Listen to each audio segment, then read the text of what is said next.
नमस्कार सभी को स्वागत है मेरा यूट्यूब चैनल पीयूष मिश्र 13 पर। और आज हम बात करने वाले हैं वेद व्यास के महाभारत का जो 101वां विषय है वीर अभिमन्यु, उसके बारे में आज हम बात करेंगे। उससे पहले प्लीज़ चैनल को सब्सक्राइब कर लीजिए और सब्सक्राइब बटन के बगल में जो बेल आइकन है उसको भी प्रेस कर लीजिए ताकि मेरी वीडियोज़ का नोटिफिकेशन आपको बिल्कुल टाइम पर मिल जाए। वीडियो अच्छा लगे तो लाइक कीजिए और शेयर भी कीजिए आपके फ्रेंड्स और फैमिली के साथ ताकि हमारा चैनल ग्रो कर सके। तो चलिए आज के वीडियो की शुरुआत करते हैं, लेकिन उससे पहले हम जान लेते हैं कि हमने पिछले स्टोरी में क्या जाना था। पिछले वीडियो में हमने जाना था कि किस प्रकार हाथियों का युद्ध हुआ था, यानी भगदत्त के हाथी का एक और हाथी के साथ युद्ध हुआ था और भीम ने भी हाथियों के ऊपर आक्रमण कर दिया था। और जब वह हाथी भगदत्त का हाथी और भगदत्त पांडव सेना पर भारी पड़ रहे थे, उस समय अर्जुन उनकी रक्षा करने आए थे। अर्जुन ने पूरी तरह से कौरव सेना में खलबली मचा दी थी और उन्होंने आकर भगदत्त पर आक्रमण कर लिया था, जिसके कारण कौरव सेना पूरी तरह से परास्त होकर अपने शिविर पर लौटी थी। तो उसके बाद की स्टोरी हम आज शुरू करते हैं। अगली सुबह दुर्योधन ने फिर से द्रोण के विरुद्ध शिकायत शुरू कर दी। उसने शिकायत की कि द्रोण अपना वचन नहीं निभा रहे हैं। दुर्योधन ने कहा, आचार्य, आप कौरवों पर कोई भी उपकार नहीं कर रहे हैं। कल युधिष्ठिर आपके इतने निकट था कि आप चाहते तो उसे पकड़ सकते थे, पर आपने ऐसा नहीं किया। युधिष्ठिर को पकड़ना आपके लिए कोई भी बड़ी बात नहीं है, पर मुझे समझ नहीं आता कि आप अपना वचन क्यों नहीं पालन कर रहे और युधिष्ठिर को क्यों बंदी नहीं बना रहे। द्रोणाचार्य दुर्योधन के बातों से बहुत दुखी हुए और उन्होंने कहा, दुर्योधन, मैं सदैव तुम्हारा प्रिय कार्य करने का प्रयत्न करता जा रहा हूँ, किंतु तुम बिल्कुल भी संतुष्ट नहीं हो। तुम जानते हो कि जब तक अर्जुन है युधिष्ठिर को कोई भी बंदी नहीं बना सकता। सेना का नेतृत्व करना और अपनी पूरी कुशलता और शक्ति से युद्ध भूमि में युद्ध करना मेरा काम है, किंतु अर्जुन को युद्ध भूमि से कैसे हटाया जाए वो तुम्हारा कर्तव्य है।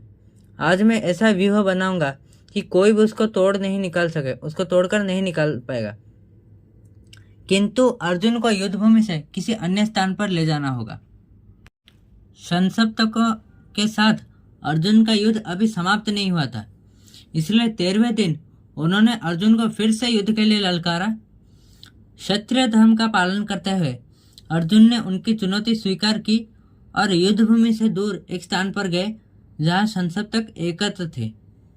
उस दिन दोनों के बीच जो युद्ध हुआ वो इतना भयंकर था कि ऐसा युद्ध पहले कभी नहीं हुआ था। युद्ध भूमि में द्रोण ने चक्रव्यूह नामक एक शक्तिशाली व्यूह की रचना की। पांडवों ने एकत्रित होकर इस व्यूह पर आक्रमण किया, परंतु कोई भी इस व्यूह को भेद नहीं पाया। भीम, सात्यकी, चेकितान, धृष्टद्युम्न, द्रुपद, घटोत्कच और शिखंडी, नकुल, सहदेव और द्रौपदी के 5 पुत्र सब लोग ने अपनी पूरी शक्ति से आक्रमण किया, पर कोई भी इस व्यूह को भेद नहीं पाया। और दूसरी ओर द्रोण के आक्रमण से पांडव सेना तीतर बितर होने लगी। बहुत सोचने के बाद युधिष्ठिर को यह एहसास हुआ कि पांडव पक्ष में अभिमन्यु के अलावा कोई और ऐसा वीर नहीं था जो द्रोण के इस व्यूह को भेद पाए।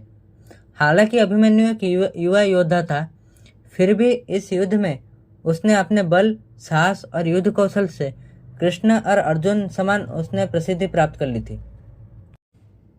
युधिष्ठिर ने अभिमन्यु को कहा, प्रिय वत्स, हम में से किसी में भी द्रोण के इस व्यूह को तोड़ने की शक्ति नहीं है। अर्जुन ऐसा कर सकता था, लेकिन वो कहीं और संसप्तकों से युद्ध कर रहा है। यदि आज हम द्रोण से पराजित हो गए तो अर्जुन लौटने के पश्चात वह हमारी निंदा करेगा। इसलिए मैं तुम्हें द्रोण का व्यूह तोड़ने की जिम्मेदारी देता हूँ। मैं जानता हूँ कि केवल तुम ही ऐसा कर सकते हो। अभिमन्यु ने भी उत्तर दिया कि मैं जरूर ऐसा कर सकता हूँ। मेरे पिताश्री ने मुझे सिखाया है कि इस व्यूह को कैसे तोड़ा जाए, लेकिन उन्होंने मुझे यह नहीं सिखाया कि अगर मैं खतरे में हूँ तो इस व्यूह से बाहर कैसे निकलूं। युधिष्ठिर ने कहा, इस व्यूह को तुम तोड़ दो और हमारे लिए रास्ता बना देना। हम तुम्हारे पीछे पीछे चलेंगे और तुम्हारी रक्षा करेंगे। भीम ने भी कहा कि स्वयं मैं, धृष्टद्युम्न, सात्यकी और मत्स्य देश के भी वीर तुम्हारे पीछे चलेंगे। एक बार तुमने व्यूह को तोड़ दिया तो हमें कोई नहीं रोक सकेगा। युधिष्ठिर और भीम से प्रोत्साहित होकर अभिमन्यु ने अपने शक्ति के बारे में विचार किया। अर्जुन उसके पिता थे और श्री कृष्ण उसके मामा थे। ऐसे कुल में जन्म लेकर उसने सोचा कि आज वो अवसर आ गया है जिसके लिए यशस्वी क्षत्रिय प्रतीक्षा करते हैं। इसी बीच आप सभी के लिए एक अनाउंसमेंट, ये जो आप वीडियो देख रहे हैं जो कि 101वां विषय, इसके बाद से हम एक नई सीरीज़ की शुरुआत करने जा रहे हैं जिसका नाम है माइथोलॉजी क्विज सीरीज़। इस सीरीज़ में होगा ये कि शॉर्ट्स फॉर्मेट में वीडियो आएंगे और उस वीडियो में हर शॉर्ट्स में मिनिमम 3 क्वेश्चंस होंगे जो कि मैं आपके सामने रखूँगा, आपके स्क्रीन के ऊपर होंगे और आपको उनके सही सही जवाब देने हैं। कुछ मैं आपके लिए समय दूंगा, उसमें आपको सही जवाब देना है और आपके कितने आंसर सही होंगे आपको कमेंट्स में भी बताना है। तो ये वीडियो तुरंत इसी वीडियो के बाद ही ये शॉर्ट्स वीडियो आएगा जो नेक्स्ट वीडियो अपलोड होगा। तो चलिए मिलते हैं उस सीरीज़ में, बट अभी के लिए वीडियो को कंटिन्यू करते हैं। अभिमन्यु का रथ अत्यंत तीव्र वेग से द्रोण की सेना की ओर बढ़ा। पांडव योद्धा अभिमन्यु के पीछे पीछे चल पड़े। अभिमन्यु ने द्रोण की सेना पर आक्रमण कर दिया और अभिमन्यु के प्रचंड वेग और रणकौशल से कौरव सेना तीतर बीतर होने लगी और शीघ्र ही वो जो व्यूह था वो टूट गया। द्रोण की आंखों के सामने अभिमन्यु ने उनका व्यूह तोड़कर उसने व्यूह के अंदर प्रवेश कर लिया, किंतु उसके पीछे चल रहे पांडव योद्धाओं को प्रवेश करने से पहले ही सिंधु नरेश जयद्रथ ने उन्हें सफलतापूर्वक रोक दिया। अब इससे ये हुआ, पांडव पक्ष के जो भी योद्धा थे जो कि अभिमन्यु के पीछे चल रहे थे वो बाहर रुक गए और अब व्यूह के अंदर सिर्फ अभिमन्यु थे और जो अभिमन्यु जो व्यूह तोड़ कर गए थे वो व्यूह अभी पूरी तरह से फिर से ठीक हो गया। यानी जो भी सेना थी उसने जो जगह टूट गया था उस जगह को आकर कवर कर लिया, जिसके कारण वो व्यूह फिर से बंद हो गया और जो पांडव के जो योद्धा थे वो बाहर ही रुक गए। लेकिन अकेले होने पर भी कौरव पक्ष का कोई भी योद्धा उसके सामने टिक नहीं सकता था। अभिमन्यु के बाणों से 1000 सैनिक मारे गए और ऐसा हुआ एक समय बाद, मतलब इतने सारे घोड़े और हाथी और जितने भी रथी थे इतने मात्रा में अभिमन्यु मारने लगे कि कौरव सेना का अब युद्ध में उत्साह नहीं रहा और वे भागने पे मजबूर हो गए, जस्ट भागने ही वाले थे। मतलब इस प्रकार की स्थिति आ गई। दुर्योधन के क्रोध की कोई सीमा न रही। वो अकेला ही अभिमन्यु का सामना करने चला आया और अभिमन्यु के सामने दुर्योधन का क्या हाल होगा ये जानकर द्रोण ने कौरव योद्धाओं को तुरंत ही दुर्योधन की रक्षा के लिए आदेश दिया। अश्वत्थामा, कृपाचार्य, कर्ण, शकुनि, भूरिश्रवा, शल्य और बाकी जो योद्धा थे वो तुरंत ही पहुंच गए और दुर्योधन की रक्षा करने वहां पर पहुंच गए। दुर्योधन को बचाने गए इन योद्धाओं ने संगठित होकर अर्जुन के पुत्र पर आक्रमण कर दिया और जितने भी प्रमुख योद्धा थे कौरव पक्ष के, जैसे कि कृपाचार्य, कर्ण, द्रोण, शल्य, अश्वत्थामा, भूरिश्रवा, दुर्योधन, दुशासन, वो युद्ध के सारे नियम और लज्जा त्याग कर अभिमन्यु पर एक साथ टूट पड़े। किंतु इस वीर योद्धा ने अकेले ही सभी के भीषण आक्रमण को असफल कर दिया। उसका बाण कर्ण के मुकुट को छेद कर चला गया और शल्य घायल होकर मूर्छित होकर अपने रथ पर गिर पड़े। शल्य के भाई उनकी सहायता के लिए आए पर सबके सामने शल्य के भाई अभिमन्यु के द्वारा मारे गए और शल्य की सेना वहां से टूटकर बिखर गई। अभिमन्यु के भयंकर आक्रमण के सामने शल्य की सेना ही नहीं बल्कि समस्त कौरव सेना टिक न सकी।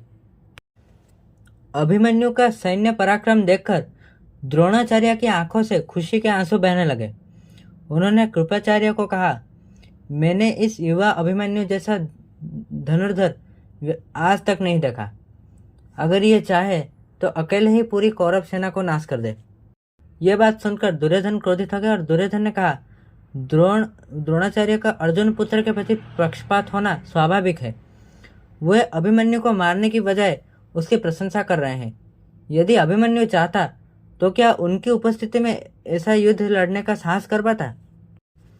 दुर्योधन की बात सुनकर दुशासन ने कहा, भ्राताश्री, आप चिंता न करें, मैं अभी इसी क्षण सबके सामने अभिमन्यु का वध कर दूंगा। अभिमन्यु की मृत्यु का समाचार सुनते ही कृष्ण और अर्जुन अपने प्राण त्याग देंगे।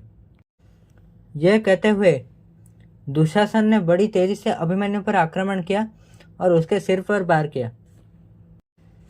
द्रौपदी के अपमानकारी दुशासन को देखकर अभिमन्यु के क्रोध की सीमा न रही और वो पूरी तरह से क्रोधित होकर उसने दुशासन पर इतने तेजी से उसने बाण मारे कि दुशासन उसका विरोध नहीं कर पाए और बहुत जोर से उनके शरीर में तीर लगे, जिसके कारण वह मूर्छित होकर अपने रथ पर गिर पड़े और सारथी वहां से अपना रथ भगाकर बहुत तेजी से वहां से चले गए। यह देखकर कर्ण अपना क्रोध न रोक सका। उसने अभिमन्यु पर बहुत सारे तीखे बाण चलाए, जिससे अभिमन्यु को तकलीफ होने लगी, पर थोड़ा सा वो सिर्फ शारीरिक तकलीफ था। इससे मानसिक रूप से सुभद्रा पुत्र बिल्कुल भी विचलित नहीं हुए और उन्होंने एक ही बाण से कर्ण के ध्वजा और धनुष को काट डाला। कर्ण के भाई जब कर्ण की सहायता के लिए वहां पर आए तो अभिमन्यु ने एक ही तीर से उनके धनुष को काट डाला और उनके सिर पर एक बाण मारा, जिसके कारण कर्ण के भाई की भी वहां पर मौत हो गई। और अभिमन्यु ने इतने सारे बाण मारे कि कर्ण भी पूरी तरह से घायल हो गए और वो वहां से दूर चले गए। और कौरव सेना को वहां से भागते देख कौरव सेना में और युद्ध के प्रति उत्साह समाप्त हो गया और वे चारों दिशाओं में भागने लगी। तो यही थी आज की स्टोरी। आशा करता हूँ आपको वीडियो अच्छा लगा और वीडियो को आखिरी तक देखने के लिए बहुत बहुत धन्यवाद। और प्लीज़ वीडियो को लाइक करके जाइएगा और प्लीज़ शेयर कीजिएगा आपके फ्रेंड्स और फैमिली के साथ, ताकि हमारा चैनल ग्रो कर सके। और प्लीज़ कमेंट्स में बताइएगा आपको वीडियो प्लीज़ कैसा लगा और प्लीज़ सब्सक्राइब भी कीजिएगा मेरे चैनल को और कमेंट्स में ज़रूर आप बताइएगा आपके सजेशंस क्या है। तो चलिए मिलते हैं नेक्स्ट एपिसोड में। नमस्कार।